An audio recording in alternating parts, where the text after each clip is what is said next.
on the field with his coach, Dick Palladino, and our coach, Ray Kurowski. Thank you, Eric. Congratulations, Coach. It was a great win. There's no doubt about it. Coming into the game, you know, you're thinking about the size of the line and a very important conference league game. Now, you played a game. There are, I think, 8 turnovers in the first half. I don't know how many in the second half. Can you explain why the turnovers? I can't explain why they're I know why they turned the ball over, because we forced them to. Our kids played a hell of a defensive game today. I'm not sure why we turned it over in the first half like we did. We're not usually like that. And I think the kids got a little upset about it at halftime, and they know that I got a little upset about it at halftime. So things straightened out in the second half, and I think a big part of why things straightened out in the second half was, you know, I told you before the game that we had to find a way to neutralize their size. This kid standing right next to me here, get your face in this picture right here. Jason Silverman is a horse. I don't want to tell you what, and he ran over those 250-pounders out there. So that's the way we neutralized our He also had over 100 yards rushing. Now, a heck of a game. Would you consider Jason the inside man? This is what I said during the game. He's the inside man, Brennan's the outside man. Well, you could say that if you want, but you let this kid get outside, he's going to run away from everybody. He's the fastest kid on his team. So he's good inside and outside. Andrew doesn't like me saying that, neither does Bloomquist, but we had a few races. I think Jay's out there in front a lot of the times. I don't know.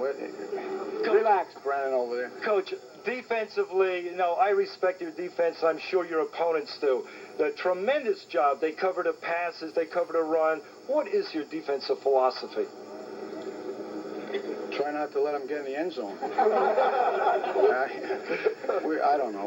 We work hard at defense, and I think we work a little harder on defense than most guys do. Most guys are worried about offense and scoring points and stuff, and that's not our game. When I came here to Scarsdale, I thought that we had to do 2 things real well if we were going to be competitive, and that was 1, to play defense, and 2, to kick the ball.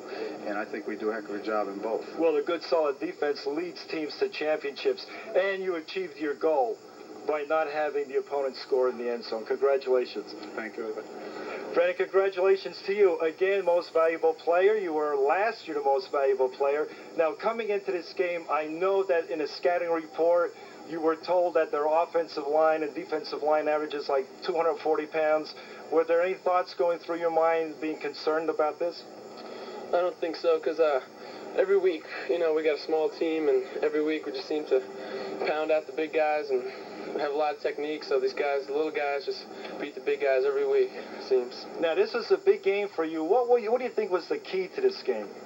I think the key was we had hard blocking up front, and Jason Silverman was just pounding in and pounding in all game long, 100 and I don't know how many yards. He had a nice game today. Yeah, you had 3 touchdowns, which is also great. We have a play right here, your 3rd touchdown. Would you explain what the play was and why it worked? Well, it was a 266 blast, and since Jay was busting up the middle so much, they all converged inside because our guys were just knocking them through.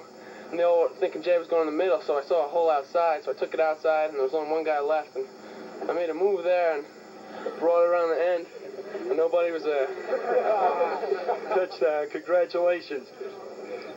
Coach, next week, New Rochelle. Any thoughts about New Rochelle now? Yeah, when are we going to get a break in this schedule here? This is getting tough, you know, week after week. Roosevelt, White Plains, New Rochelle, 2 years in a row, and then probably somebody else beyond that that's going to be just as good.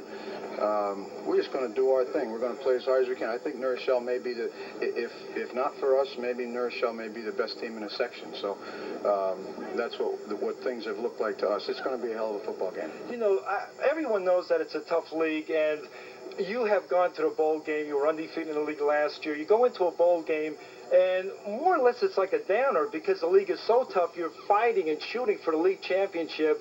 And is it going to be any different this year?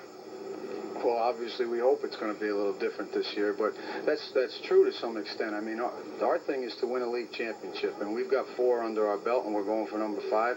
And when you do what these kids have done and beat these teams like they have, and you win a big game at the end of the year to seal a championship, that next week is almost like it doesn't count, you know. Maybe this year may be a little different. If we can get lucky enough and play hard enough next week and get rid of New Rochelle, I think maybe something will change. Yeah, well, the one thing that would have really changed would be going for number 1 in Section 1. Well, we're not concerned about number 1 in newspapers, and I appreciate the effort you guys put in with your poll and all that stuff. We never talk about that stuff. We just try to beat the guy that we're playing next, and that's the honest truth. That sounds like coaching clinic talk and stuff like that, but it's not. You can ask any of the kids here. We don't talk about the newspaper. In fact, I told them last week after we beat Roosevelt, I said, I wish you guys wouldn't get any newspapers for 2 weeks and not even read any of this stuff, because we got to keep our mind on playing. We need every little break we can get and to play as hard as we can and worry about our technique if we're going to beat these guys. That's Thank the way you. it gets done. Thanks, Coach, and good luck to you. Eric, before you go on, I just want to say myself, Coach, I know Silverman did a tremendous job. Brennan did an excellent job. But you have to give credit to the entire team. Every man down the line, the offensive line, the defensive line, the secondary, the offensive back, man for man. They did what they had to do. They didn't come to play this game. They came to win. Back to you, Eric.